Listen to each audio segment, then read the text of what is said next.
Hey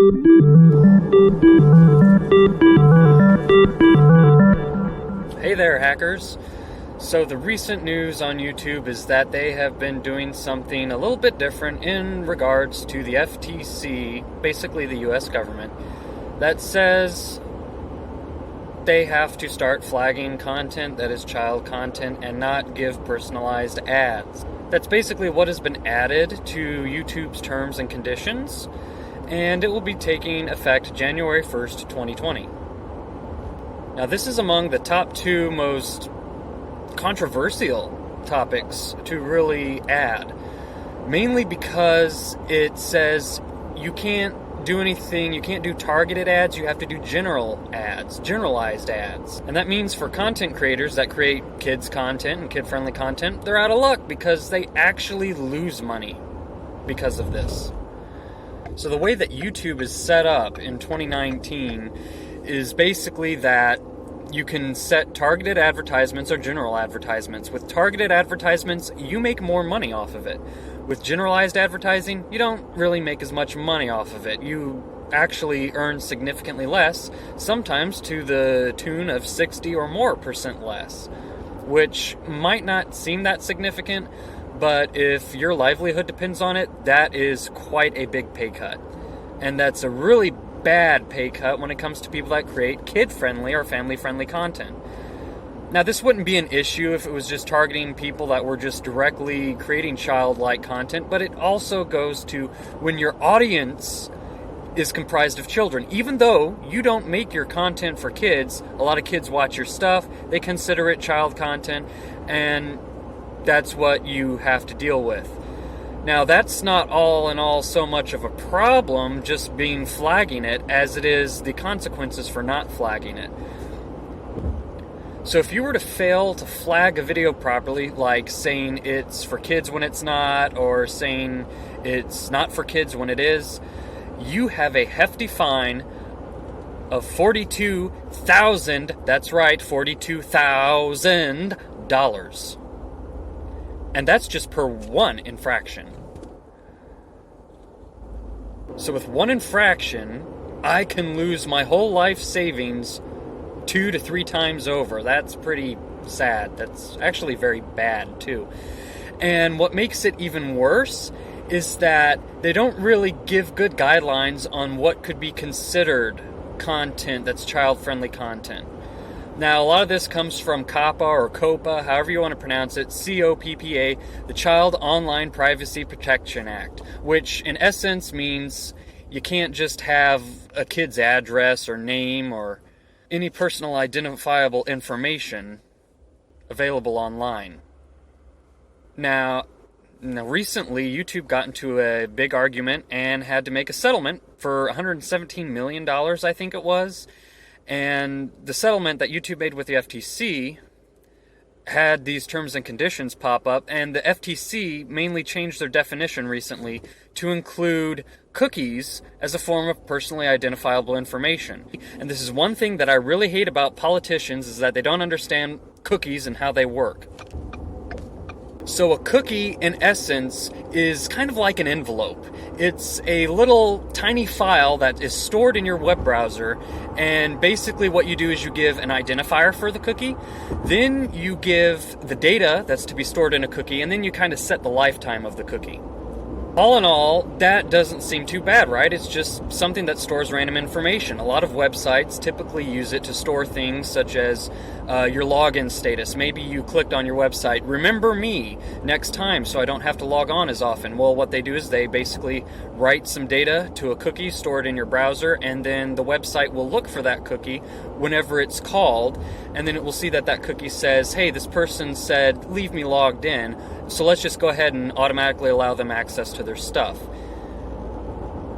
Cookies are very powerful in that they allow you to be able to customize experiences per device, and it reduces overhead and a lot of cost that has to be done on the server, but it also allows security, especially in instances like logging on. Now, the big trend of using cookies is to track information about you.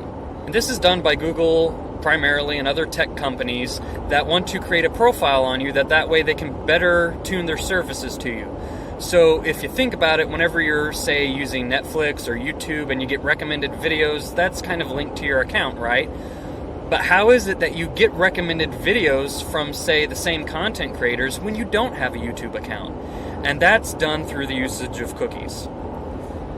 Now, what does this have to do with little kids?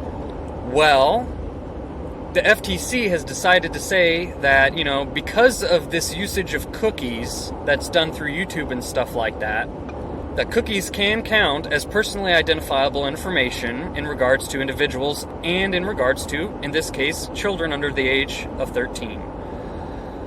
So the problem that comes with this is in specific wording that says that the content creators are to be considered the same thing as YouTube itself in this case. So what it says is it's talking about maintainers and those that actually run the systems and services and stuff, and the whole organization basically, and they consider now content creators to be a part of that organization.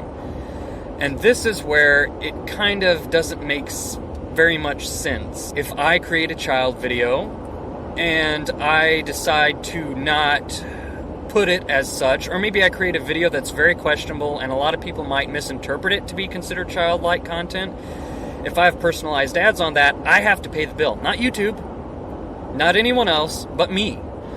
And the problem that this does is that with this idea of cookies and all this other personally identifiable and trackable stuff, causes me to foot the bill for YouTube's problem.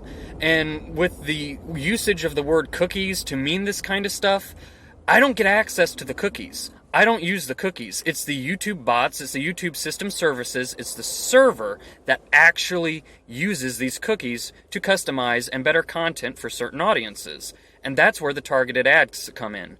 If I click to enable targeted ads, I'm telling YouTube, hey, you have the cookies, you know what advertisers will probably best match the profile you've built, so do it. So it's YouTube's cookies that is completely managed and run by YouTube. I don't know any content creators that run or manage cookies on YouTube, honestly. Can you name some? And this is where the problem lies. Basically, the cookies are managed by YouTube. The targeted ads are done by a mixture of JavaScript and PHP and whatnot that Google has on their servers to create these customized advertisements. And it's not my fault or your fault or a content creator's fault because some kid has a profile that has been made through cookies. And just because I have child-friendly content does not necessarily imply that I should be responsible if those ads are targeting a kid or not. In fact, it's actually YouTube's responsibility. They're the ones that should be footing the bill and dealing with this because it's their algorithms and it's their setup. Now, there is one way to avoid this altogether. Don't run ads. That way you don't have to worry about running afoul, but that is a problem because you don't make money off of it. And when that's your livelihood, it makes no sense whatsoever that you would have to pay up if you screw up. So the problem and the fault, really, the blame to point at anything is at two people, or two entities, rather. The parents of the kids that allow the kids to browse without a private mode and with cookies enabled and all this kind of stuff. It's parents' fault for letting their kids basically use YouTube instead of YouTube Kids. And it's also YouTube's fault, and Google's fault primarily, for using cookies to track people's data and information to be able to better customize and tailor their services. So really, it's not something that I should be held accountable or responsible for because I post a video like this on YouTube and then the FTC says, oh no, that counts as child content, we're going to fine you. It's not my fault, and it's not my responsibility to do that. It's YouTube's responsibility to do that because they're using targeted ads on a profile that might be made for a kid or something. Targeting the content creators and saying that you have to apply this kind of label to your video, while it's kind of a pain in the butt, it's really a problem because it causes generalized ads which don't earn as much money as specialized ads just because of per-click basis. People are more likely to buy something that they want. And so this creates kind of a problem that has a snowball effect where people don't want to earn less money. They want to earn money. So what they're going to do is they're going to go ahead and just think about two things. Either one, stop making content altogether, take it at a loss, or change their content to be more adult-friendly. But by doing so, then we lose the ability to have child-friendly content on YouTube, which is where a lot of child-friendly stuff is. So what's the best way to deal with this? Well, YouTube is really the only platform that you can earn money on. Yeah, you've got Vimeo and BitChute, but they're likely to follow, especially if they're centralized.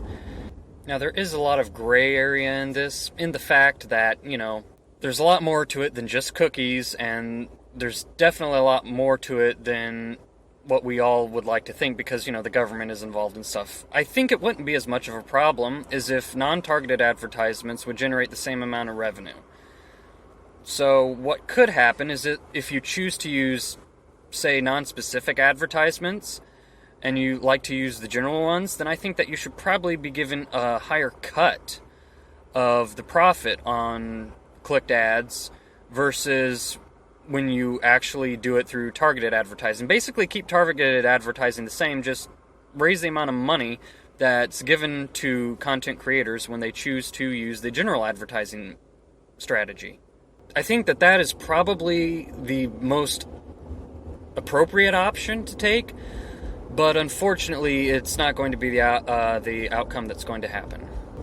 So anyway, that's about the long and short of it. Hopefully that helps you out in kind of knowing what to do and what to look for. There are petitions you can do, so that's no problem. So thanks for watching. Hopefully it was helpful. Have fun, and hatty happy.